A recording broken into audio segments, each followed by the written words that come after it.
America और France में shutdown. इधर पीएम मोदी ने कौन सा खजाना खोल दिया भाई? विदेशी धरती से राहुल गांधी का नया कांड। मोदी चीन को लेकर क्या कहा कि बवाल मच गया। बाइक हल्की कार भारी क्यों? राहुल गांधी का हिस्सा सवाल जिसे सुनकर दिमाग हिल जाएगा। पहले चीन ने ट्रंप को हड़काया, अब दोस्त मोदी के लिए अमेरिका से पुतिन क्यों भिड़ गए हैं? अब इसका सबसे पहले चैप्टर खोल रहा हूं। पूरी दुनिया में इस वक्त हाहाकार मचा हुआ है। क्या अमेरिका, क्या फ्रांस, क्या पाकिस्तान, सबकी हालत खराब है। पाकिस्तान में तो गजब तमाशा चल रहा है। वहां पीओके में भयंकर विद्रोह हो रहा है। पाकिस्तान की फौज को वहां की पब्लिक दौड़ा दौड़ा कर पीट रही है बॉस। ये सब क्यों हो रहा है ये आपको आगे विस्तार से बताऊंगा। लेकिन बात सिर्फ पाकिस्तान की नहीं है बॉस। अमेरिका और फ्रांस जैसे देशों की स्थिति डावाडोल है। वहां शटडाउन हो चुका है अमेरिका में। 2-3 दिन से अमेरिका जो है वो ठप पड़ा हुआ, शटडाउन। लोगों को कह रहे हैं सरकारी कर्मचारियों घर बैठो, आना मत ऑफिस। शटडाउन का मतलब है कि वहां पर बजट ही पास नहीं हो पा रहा। बजट पास नहीं हो रहा है तो सरकार चलाने के लिए पैसा ही नहीं है। पैसे नहीं है तो सैलरी नहीं दी जा सकती। आप देखिए क्या चल रहा है दुनिया में। ये ट्रंप भाई साहब दुनिया को ये टैरिफ वो टैरिफ, ऐसा पैसा कमा लिया, वैसा पैसा कमा लिया। सरकारी कर्मचारी को देने के लिए पैसा नहीं है इसके पास। दुनिया में क्या चल रहा है आप देखिए बॉस। अमेरिका से लेकर फ्रांस से लेकर उधर नेपाल देखिए, इधर पाकिस्तान देखिए। लेकिन भारत में मोदी राज में क्या हो रहा है भाई? अमेरिका में पूरा सरकारी सिस्टम ठप हो गया। हजारों सरकारी कर्मचारियों को बिना वेतन के छुट्टी पे भेज दिया गया है। हजारों कर्मचारी ऐसे हैं जो बिना वेतन के काम करने को मजबूर हैं। और दूसरी तरफ भारत में सरकारी कर्मचारियों को मोदी सरकार दिवाली का डबल तोहफा दे रही है। करिए कि बोनस भी ले जाओ, महंगाई भत्ता लिए भी ले जाओ। वहां सैलरी आना मुश्किल है अमेरिका में, यहां डबल डबल तोहफा मिल रहा है दिवाली पर। अमेरिका की तरह ही फ्रांस में भी शटडाउन जैसे हालात बन गए। लोग वहां सरकार से और ज्यादा आर्थिक मदद मांग रहे हैं कि पैसा दीजिए, हमारे पास पैसा नहीं है। प्रदर्शन की वजह से वहां एफिल टावर बंद करना पड़ गया है। दूसरी तरफ भारत में जीएसटी और इनकम टैक्स को कम करके लोगों पर आर्थिक बोझ कम कर दिया नरेंद्र मोदी ने। महंगाई कंट्रोल में है। आर्थिक विकास दर दुनिया में टॉप पर है। यानी जिस वक्त अमेरिका और फ्रांस जैसे ताकतवर देशों की जमीन हिल रही है, पैर उखड़ रहे हैं, उस वक्त भारत में प्रधानमंत्री नरेंद्र मोदी किस तरह भारत की इकोनॉमी को, भारत के लोगों की चिंताओं को समझते हुए फैसले ले रहे हैं, वो अभूतपूर्व है बॉस। पूरी दुनिया देख के हैरान है कि आदमी कैसे कर पा रहा है भाई, हमसे नहीं हो रहा। दुनिया इस बात पर हैरान है कि नरेंद्र मोदी की कूटनीति से अमेरिका चौतरफा कैसे फंस गया। भाई पहले चीन ने ट्रंप को हड़का दिया था।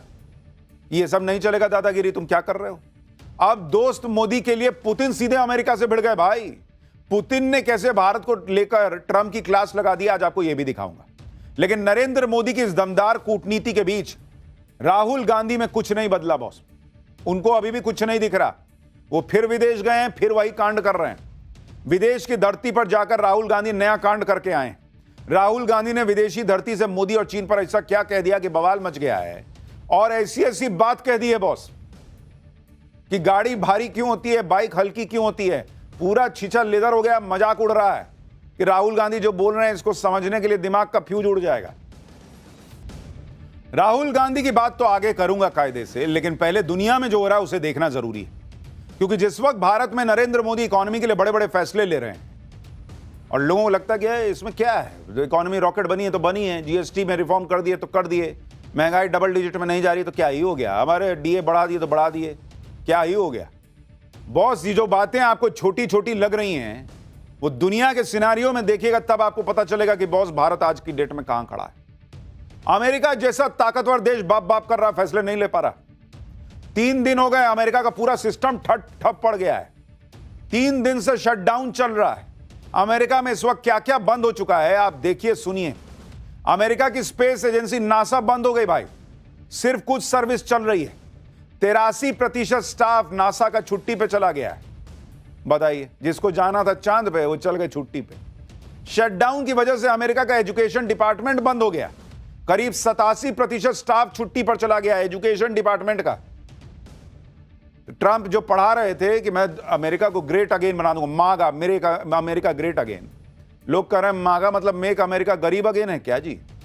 शटडाउन की वजह से अमेरिका में म्यूजियम और नेशनल पार्क बंद हो रहे हैं। म्यूजियम का टिकट खरीदेगा कैसे आदमी, पैसा ही नहीं है। अमेरिका में डिपार्टमेंट ऑफ लेबर ने काम करना बंद कर दिया है, पैसा नहीं दीजिएगा काम कौन करेगा। अमेरिका का कॉमर्स विभाग करीब करीब ठप पड़ गया, वहां 81% स्टाफ छुट्टी पर चला गया। अमेरिका का एनर्जी, एग्रीकल्चर, हाउसिंग और अर्बन डेवलपमेंट का भी आधे से ज्यादा स्टाफ छुट्टी पर है। सबसे ज्यादा असर डिफेंस पर पड़ा है। रक्षा विभाग में करीब 3,34,000 लोग छुट्टी पर चले गए। 3,34,000 लोग बॉस। यह अमेरिका का हाल है। काम करने के लिए लोग नहीं है, ताला लटका हुआ है। वर्क फ्रॉम होम भी नहीं है। यह मत सोचिएगा कि भारत की तरफ वर्क फ्रॉम होम चल रहा होगा ना, वर्क फ्रॉम होम नहीं चल रहा है, वर्क इन होम चल रहा है। लोग अपना झाड़ू पोछा करके टाइम पास कर रहे हैं। क्या करें, पैसा नहीं दे रहा है। सोचिए 3 दिन में अमेरिका का यह हाल हो गया। शटडाउन का क्या असर पड़ता है उसे आप अमेरिका में फ्लाइट सर्विस के उदाहरण से समझ।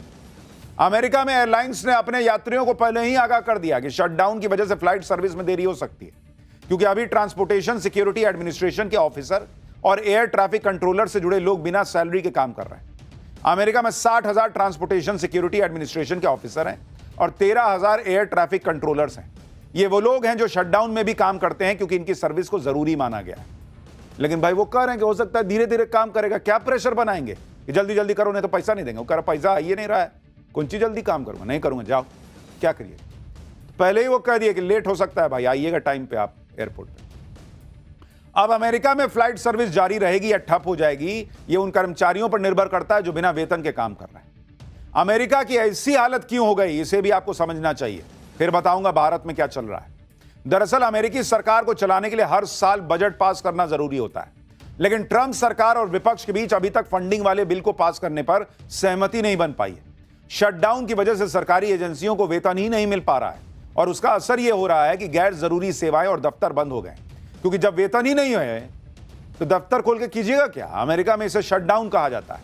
अब इस शटडाउन को लेकर अमेरिका में सियासी युद्ध छिड़ गया है। ट्रंप की पार्टी इसके लिए डेमोक्रेट्स को जिम्मेदार बता रही है, दूसरी तरफ डेमोक्रेट्स इसके लिए रिपब्लिकन को दोष दे रहे हैं। डेमोक्रेट्स कह रहे हैं कि वो ट्रंप का रबर स्टैंप नहीं ना है जी, जो आदमी जो कर देगा उस पर हम ठप्पा लगा देंगे। आप सोचिए, दुनिया की सबसे ताकतवर माने जाने वाली अर्थव्यवस्था का यह हाल कर दिया ट्रंप ने कि वहां कर्मचारियों को वेतन देने के लाले पड़ गए। 7 लाख से ज्यादा कर्मचारियों को बिना वेतन के छुट्टी पर भेज दिया गया, जिससे 3,500 करोड़ रुपए बचेंगे। आखिरी बार साल 2018 में शटडाउन हुआ था, तब भी ट्रंप ही राष्ट्रपति थे। तब शटडाउन 35 दिन चल गया था। इस बार अगर 35 दिन शटडाउन चल गया ना बॉस, तो ट्रंप फंस जाएंगे। ये वही ट्रंप है जो टैरिफ लगाकर भारत को नुकसान पहुंचाने निकले थे, लेकिन आज खुद उनके यहां जबरदस्त नुकसान हो रहा है। जो ट्रंप भारत की इकोनॉमी को डेड बता रहे थे, आज उनके यहां अमेरिका की जीडीपी गिरने के नए नए अनुमान लग रहे हैं। टैरिफ वॉर से ट्रंप भारत को हिला ना पाए, उल्टे शटडाउन से अमेरिका जरूर हिल गया। शटडाउन से अमेरिका को कितना नुकसान होगा आप खुद सुनिए। Standard and Poor's global rating के मुताबिक 1 हफ्ते के शटडाउन से अमेरिका की जीडीपी 0.1 से 0.2% तक गिर सकती है। 1 हफ्ते के शटडाउन में बॉस, 1 हफ्ते के हिसाब से जीडीपी में यह बड़ी गिरावट है। शटडाउन से अमेरिका को करीब 1 हफ्ते में 1,33,000 करोड़ रुपए का नुकसान होगा। अगर यह 1 महीने खिंच गया बॉस, तो अमेरिकी मार्केट को करीब 2,66,000 करोड़ रुपए का झटका लग सकता है। शटडाउन से करीब 43,000 नौकरियां खतरे में पड़ गई। इससे पहले जब साल 2018 में शटडाउन हुआ था, उससे अमेरिका को करीब 1 लाख करोड़ रुपए का नुकसान हुआ था। अमेरिका की ही तरह फ्रांस में भी शटडाउन की नौबत आ गई। वहां सरकार के खिलाफ बड़े बड़े प्रदर्शन हो रहे हैं, कामकाज ठप पड़ गया है, ट्रेड यूनियन हड़ताल पे चली गई। ये देखिए एफिल टावर, हालत ये हो गई है कि पेरिस में एफिल टावर को बंद करना पड़ गया है। एफिल टावर पर बोर्ड लगा दिया गया है कि हड़ताल की वजह से एफिल टावर बंद है। बताइए, ये दुनिया की बड़ी बड़ी इकोनॉमीज का हाल है बॉस, पैसा नहीं है उनके पास। और यहां भारत में जीएसटी में थोड़ा सा रिफॉर्म हुआ, भाई साहब लाइन लग गई कि ये खरीद ले वो खरीद ले। लोग जाड़ा आने वाला, ठंडा आने वाला कह रहे हैं एसी खरीद लेते हैं, सस्ता मिल रहा। ऐसा पॉकेट में पैसा है। एफिल टावर पेरिस की पहचान मानी जाती है। एक अनुमान है कि सामान्य दिनों में एफिल टावर को देखने के लिए 15 से 20 हजार लोग आते हैं रोज। फ्रांस के करीब 200 शहरों में भयंकर प्रदर्शन चल रहे हैं। लोग सड़कों पर उतरकर ब्लॉक एवरीथिंग यानी सब कुछ ठप करने की मुहिम चला रहे हैं। देखिए पब्लिक सड़क पर आ गई। फ्रांस की सरकार बजट में कटौती कर रही है, जिस वजह से कुछ सोशल वेलफेयर स्कीम के बजट पर कैंची चलेगी। लोग इसका विरोध कर रहे हैं। गुरुवार को करीब 85,000 लोग पेरिस की सड़क पर उतरकर मार्च करने लगे। हेल्थ केयर वर्कर थे, टीचर थे, स्टूडेंट थे, सब उतर गए सड़क पे। बॉस कि पैसा काट लोगे हमारा क्या होगा, लेकिन वहां सरकार से संभल ही नहीं रहा है। कह रही कि पैसा नहीं काटेंगे तो देश खत्म हो जाएगा। अमीरों पे ज्यादा टैक्स लगाने की ये लोग मांग कर रहे हैं कि उनसे लो ना जी, हमसे क्यों ले रहे हो। साथ साथ पढ़ाई स्वास्थ्य के क्षेत्र में सरकार से खर्च बढ़ाने के लिए भी कह रहे हैं, लेकिन पैसा होगा तब तो सरकार करेगी, सरकार कर ही नहीं पा रही है। लेकिन यही चीज अपने यहां देखिए बॉस, जो लोग सपना पाल रहे हैं कि जेनजी जैसा आंदोलन भारत में हो जाए, उनको देखना चाहिए कि भारत कहां आज चमकता सितारा बना हुआ है। फ्रांस अमेरिका जैसे देशों का बुरा हाल है, लेकिन आप भारत को देखिए, नरेंद्र मोदी धड़ाधड़ फैसले ले रहे हैं, धड़ाधड़ डील पे डील कर रहे हैं, बड़ी बड़ी डील लॉक कर रहे हैं, जिससे भारत की इकोनॉमी बम बम हो जाएगी। यूएई, यूके, ऑस्ट्रेलिया के साथ फ्री ट्रेड एग्रीमेंट करने के बाद भारत ने यूरोप के 4 देशों के साथ फ्री ट्रेड एग्रीमेंट लागू कर दिया है। इन 4 देशों में स्विट्जरलैंड है, नॉर्वे है, आइसलैंड है और लिechtenstein है। भारत ने इन 4 देशों के समूह यूरोपियन फ्री ट्रेड एसोसिएशन के साथ हुए एग्रीमेंट को लागू कर दिया है। इस समझौते की खास बात यह है कि इसमें पहली बार निवेश और रोजगार को शर्तों के साथ जोड़ दिया गया है। अब होगा क्या? असर यह होगा कि यूरोप के जो ये 4 देश हैं, अगले 15 साल में भारत में $100 बिलियन यानी करीब 8,86,000 करोड़ रुपए निवेश करेंगे। इससे करीब 10 लाख नौकरियां भारत में जनरेट होंगी। वाणिज्य और उद्योग मंत्री पीयूष गोयल के मुताबिक Swiss state secretary for economic affairs ने भारत में $150 बिलियन अतिरिक्त निवेश का भी वादा किया है। यानी अगर सब कुछ ठीक चला तो भारत में 100 बिलियन नहीं बल्कि कुल 250 बिलियन यानी करीब 22 लाख करोड़ रुपए का निवेश आएगा। यह कर रहे हैं नरेंद्र मोदी। पीएम मोदी कल देश के युवाओं को 62,000 करोड़ की बड़ी सौगात भी देने वाले हैं। कल युवाओं के स्किल डेवलपमेंट से जुड़ी योजना की शुरुआत करेंगे। इस योजना के तहत देश भर के 1,000 सरकारी आईटीआई को अपग्रेड किया जाना है। नरेंद्र मोदी जिस तरह से बोल्ड फैसले कर रहे हैं, उसकी वजह से ही पूरी दुनिया उनकी कायल हुई बैठी। आप रूस और पुतिन को देखना लीजिए। अमेरिका ने इतना प्रेशर बनाया, लेकिन भारत ने साफ कर दिया कि रूस से दोस्ती ना टूटेगी, रूस से तेल खरीदना बंद नहीं करेंगे। अब मोदी के लिए पुतिन अमेरिका से भिड़ गए, ट्रंप से भिड़ गए। मोदी के लिए पुतिन ने ऐसी ऐसी बातें ट्रंप को सुना दी जो आज तक कोई नहीं कह पाया। टैरिफ के मुद्दे पर अमेरिका को जवाब देते हुए पुतिन ने कह दिया भाई भारत की तरफ से कि क्या समझे हो, भारत की जगह आगे झुकने वाला नहीं है, भारत स्वाभिमानी है, भारत के लोग ऐसा अपमान बर्दाश्त नहीं करेंगे। रूस के राष्ट्रपति ने भरोसा जताया कि भारत अपने हितों को देखते हुए रूस से तेल खरीदना बंद नहीं करेगा।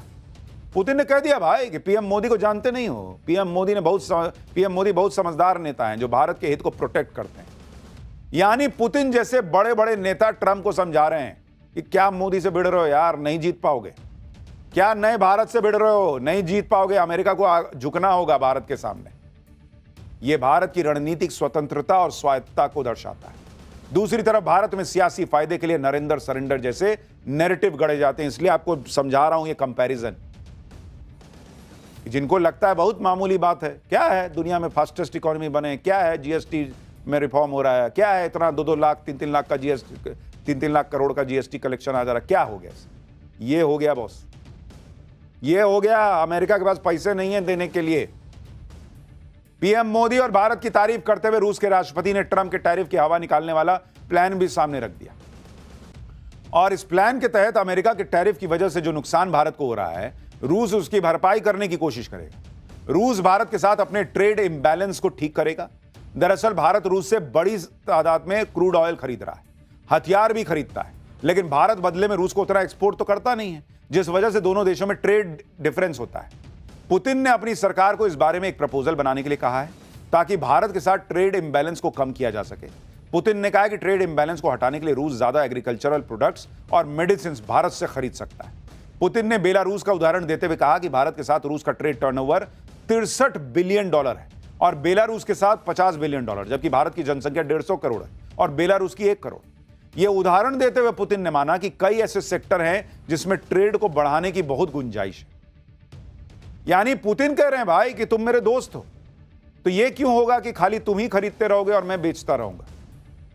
अब ऐसी व्यवस्था करेंगे कि तुम भी बेचो, हम भी खरीदेंगे, तुम्हारी इकोनॉमी को और बूस्ट देंगे भाई।